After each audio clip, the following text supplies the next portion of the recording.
What's the state of our smaller banks, our regional banks, given the presumption of rising interest rates?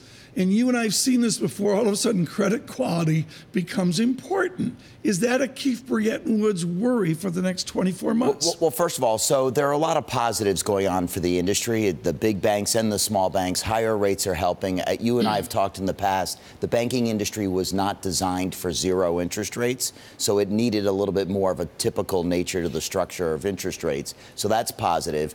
The other thing is, I would say, I call it the absence of credit costs, which is we are at a multi-decade low in terms of credit costs in the industry. And we all know that that's going to turn. It's probably going to go back to a more typical level of credit costs. So that's something we're watching for, but we don't see anything like that happening soon. We'll talk about the big banks later. Where is the urge to merge? Are people just so comfortable? They love to go to lunch. They love to manage the local bank or the bigger, more regional bank.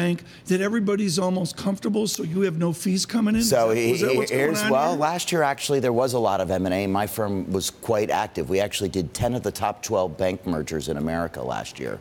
So but the thing about the consolidation last year was that it was really below the radar.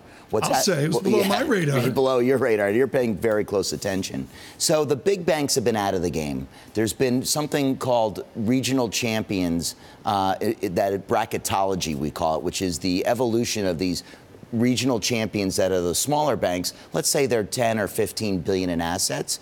If the Crapo bill passes, Tom, that'll change. You'll see bigger bank M&A.